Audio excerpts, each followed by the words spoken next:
We Have Concerns is made possible entirely through donations from listeners like you. A little can go a long way. Visit patreon.com/wehaveconcerns to lend your support.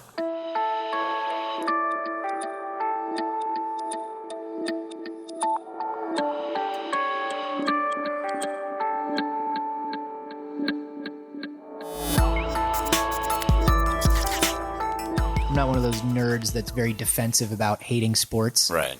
Like, oh yeah, sports. Like, I'm not one of those people that you see during the Super Bowl tweeting out sports ball. I guess the team won. Yeah. You know, like one of those dicks. Yeah. Like, get over it, dicks.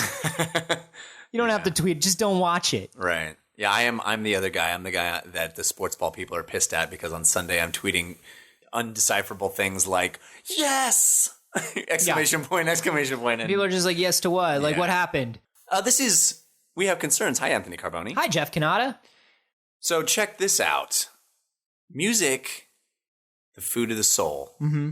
It might not be completely human creativity. Well, at least this article that I've come across seems to indicate that there may be an algorithm that can figure it out. This guy, Dr. Lior Shamir. Figure what out?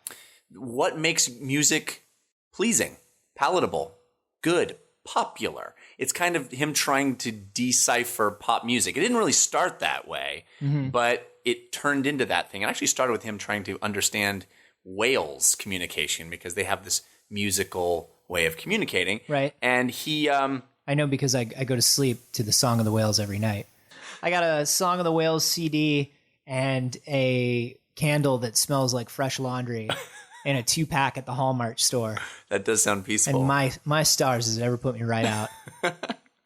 Well, this guy plugged the entire Beatles oeuvre into his computer, and he went beep, boop, boop, boop, boop, and out popped this algorithm that allowed him to analyze the music to the point where it would be able to predict the order in which these songs were written.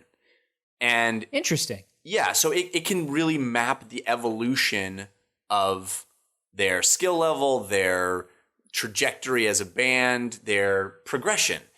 In fact, it got so accurate that it said that Abbey Road was written after Let It Be, even though Let It Be actually came out after Abbey Road. But it's correct that most of the songs on Abbey Road were written after Let It Be. That's cool. Pretty neat, right? Yeah, I mean, so it sounds like what it's doing is it's taking every song and then looking for just patterns and then looking for the evolution of a particular pattern.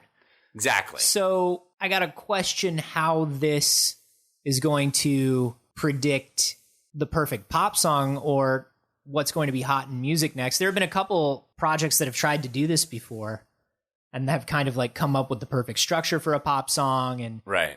Well, I think this is the idea that they're seeing the potential for. He says, it has the makings of a great music discovery tool. It could really help make the difference between discovery of artists for different people. There could be some great musicians out there that you would really like, but whose work you'd never be exposed to before. So it's kind of like what Pandora is trying to do, but I think on a more mathematical level. It's actually analyzing song structure and taking the human beings out of it. And instead of saying, well, if you like that, you probably like this because I'm a guy who likes music. The computer is looking at that structure and going, here's something that is aesthetically pleasing in one sense, perhaps in another sense it will be similar. Sure, but I think what they're not taking into account in that case is there may be 5 or 6 different bands in a particular movement or genre who sound pretty similar, right? What happens is, a band comes out and they're very popular, and then all these A&R guys from record companies run to find the next X. Right? Yeah. And they all sound very similar to one another. Right. But just because they sound musically similar to one another does not mean that I'm going to like them. We want our Mumford & Sons, so enter Lumineers, et cetera, et cetera, et cetera. Yeah. They're either indecipherable from one another, so it doesn't matter, so you don't care about either of them, or there is that little difference, and it's not a mathematical difference. It's an emotional difference. It's a stylistic difference that separates that one band. You may not like all metal, but you may like one metal band for one particular reason. Right. And so I think the algorithm is probably good in terms of you could take everything that's on the radio now that's very popular, everything over the last 3 years, and put them in chronological order and tell the algorithm, all right, this is what the nation's music choice is. Right. This is what our music taste is. What's the next thing? What's the thing that's not so different it's going to scare people, but is different enough that it's going to seem new and fresh? Right. And that's what executives have been doing for decades in trying to predict it. It's just when you break it down to a algorithm, I feel like it sounds so much harsher and detached from humanity. And it is, but it might work. It might. People want the data that's going to make them healthier. People want the data that's going to make them more productive. People want the data that is going to make their community safer, their schools better. That's all stuff they want. The data that we don't want is the data that tells us that we are computers, even though we are. I did a D-News episode about somebody who created an algorithm and said, if you release a pop song with this structure, you're probably going to do all right with it. There are other factors. You're going to need to market it. You're going to need to release it. You're going to need to promote it in a certain way. But this is the song. People will like this song. People got really, really angry at that episode because it was seen as an attack on human creativity. Right. And it was seen as an attack on something that is supposed to be innately and fundamentally emotional. That's what I'm talking about. The thing that people don't get is your emotions are created programmatically. Well, I don't know if the jury might still be out on that. Your emotions are a mix of your particular hardware. It's a mix of the chemicals that your body is making, the hormones that your body is making, and your life experience and your past experience. That's where your emotional response comes from. People don't like to think about it that way because it makes it seem like their individuality is being taken away. Like I'm telling them that they are less than they are. There's no shame in knowing how you work, and there's no less magic in knowing how you work. I agree with that. It's unfortunate that a computer can get pretty close to how you work. And it's a bummer that it's just going to keep getting closer and closer as computers get better and better. But never let that make you think that there still isn't something special when you create something.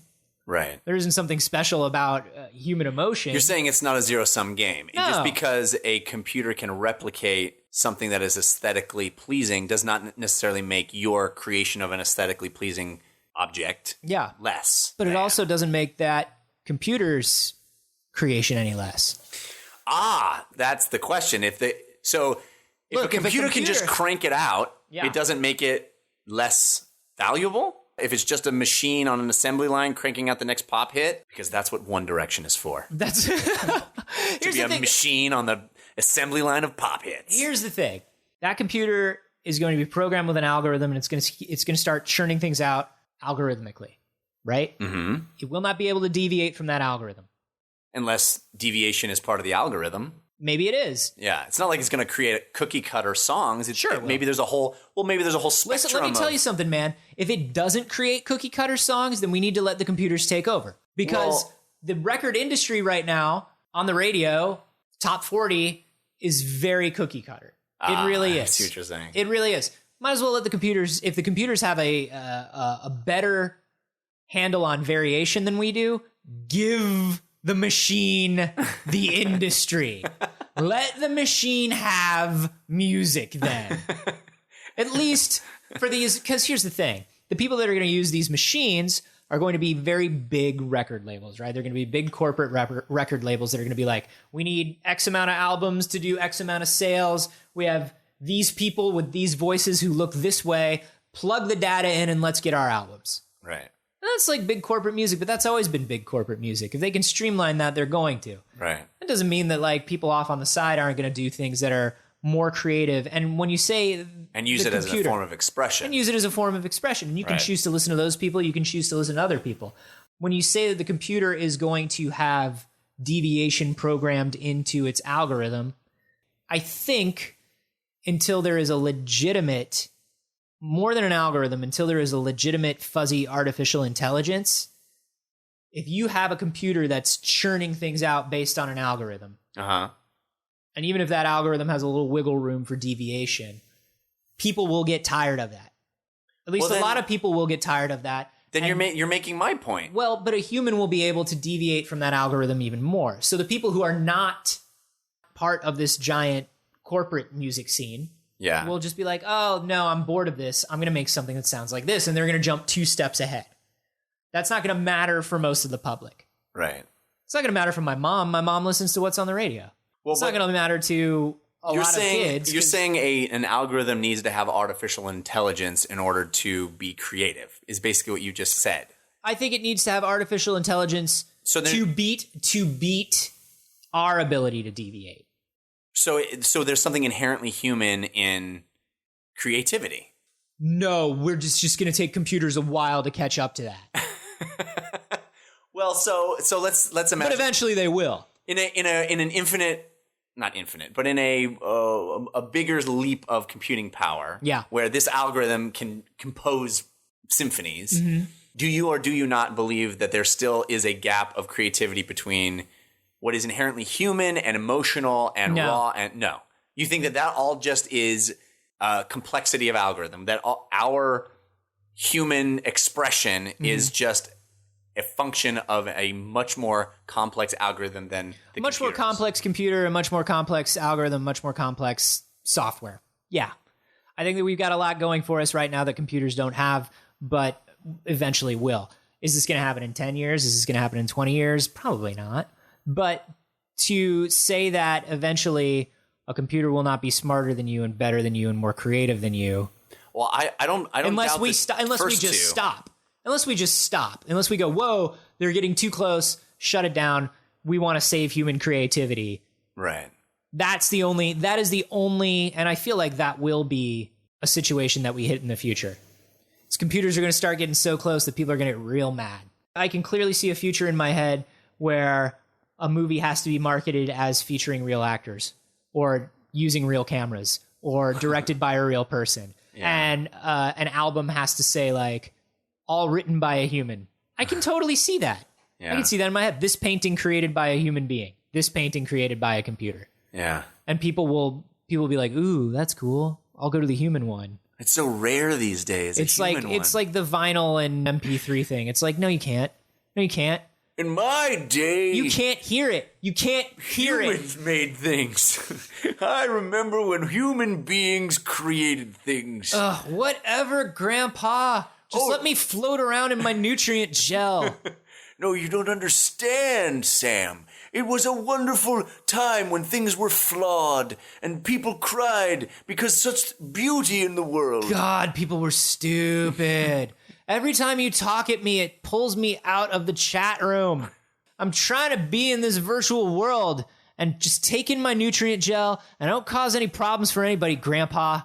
I'm just saying that being with a real woman who has curves and flaws, and maybe she gets angry at you sometime. It's better than just you being in there with your sex butt. No, Grandpa, which number one, like, if you would just stop talking, I could finish with the sex bot, and then we could have a real conversation. Can Grandpa get secondsies?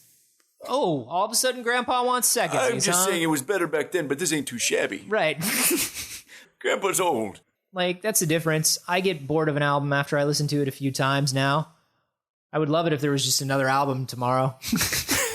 Right? Yeah, plug in what do I want? I want this and that. I don't know. I just have cool. Like, I just think about how Spotify and everything are getting good at predicting what music I want next based on music that it already has. What if it could just write music for you on the fly? Yeah. That's cool, right? I guess. You like that. You like every song is the perfect song for you at any given moment. That's badass. Yeah.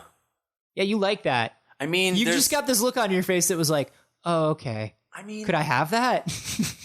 Yeah, you can have that. Eventually we will have that. I mean, I guess. Not and with then this guy shit. we are just the blobs at the end of Wall-E, sitting in our little cubicles consuming things that we had no hand in creating. We are just a that robot was beast. A terrorist, and I spent the entire movie wondering when they were going to bring it to justice. Everybody had a perfect life going on. You wanted until this old obsolete robot just had to fuck everything up for everybody. I don't know, man. I don't know. You're hurting my brain because I can't. I know. I sympathize with your point that It is just my selfish human psyche trying to tell me that I'm different than my programming. But I still want to be different than my programming. Sure. I want there to... Hey, man. I think there is great beauty in this world. I want you to be different than your programming. I want that for you. It's not going to happen. I think great beauty comes from magic. It comes from a confluence of things that can't be programmed. It can't be predicted. Not yet. Yet.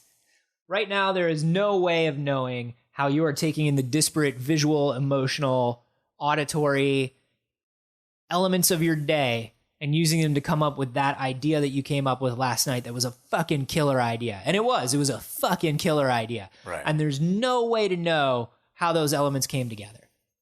Yet. One day, we will know how those elements came together. We will have a catalog of data. We will run the algorithm against it. And we will know exactly where that creativity comes from.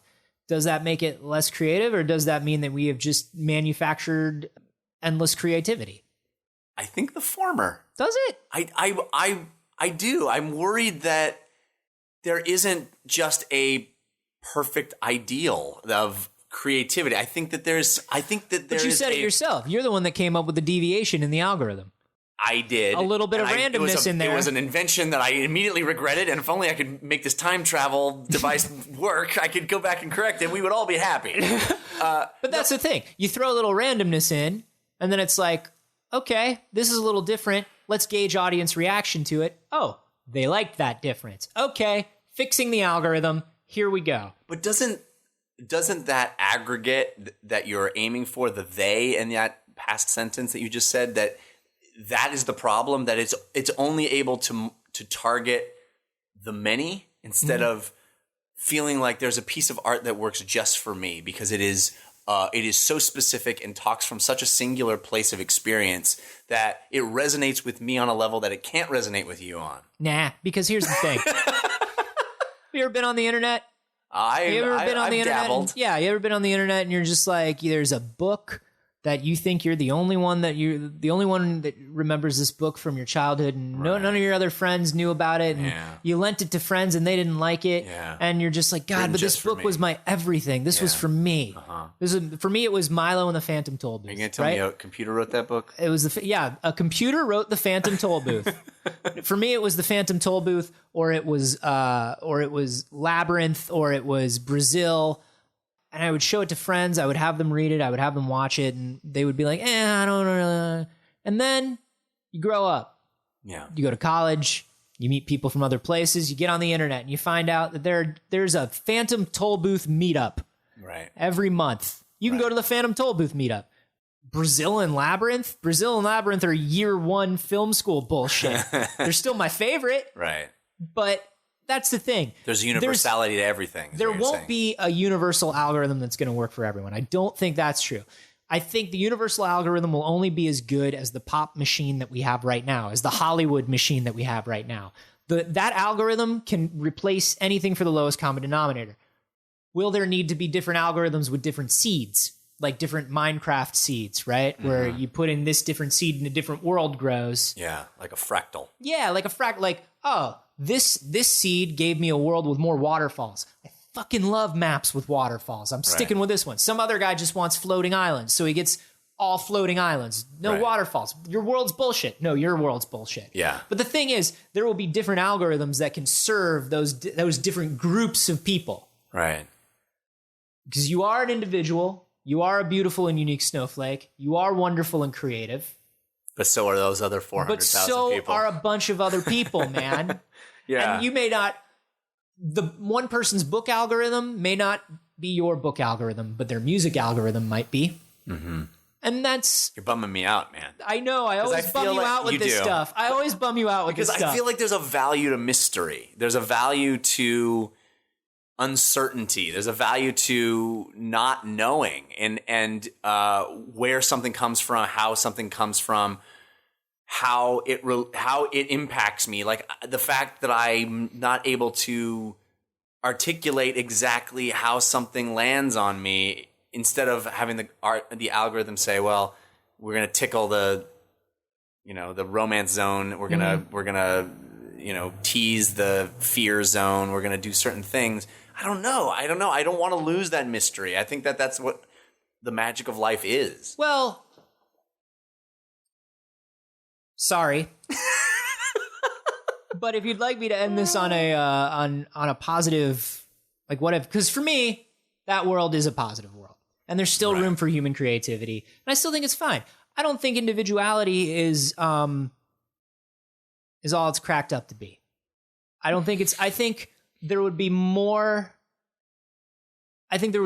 cool things going on in this world if we were okay with the fact that we're not as individual as we think. Mm-hmm. And if we weren't the hero in our own movie and we weren't the beautiful, unique snowflake that everyone could understand. I don't disagree that everyone with that. couldn't understand. I feel like if we would all just belly up to the bar and be like, we have a lot of commonality. Yeah. Let's start from there. I feel like we could do more creative things. I feel like we could do better things. So for me, I guess here's what I'm saying that could potentially be positive for the people that look at the individuality as the important part. What if that being given everything that we base think is creative, everything that we base think that we want, the books, the movies, everything written algorithmically, what if just by nature of being the universe's special little guys, we take a look at all that stuff, and because all that stuff is common, we take another leap. I've said this before. What if, maybe by giving everybody the ability to just download basic knowledge into their brains, right? We can launch forward from there. You're saying don't preserve the mysteries, solve the mysteries, because there'll be new mysteries. There will always be a new mystery. I like that. There's a certain romance to that notion. Yeah, I learned that from watching a lot of Murder, She Wrote. Well, she was a beautiful poet in her own way. Angela Lansbury. I loved her. She's still alive, right? Then I still love her.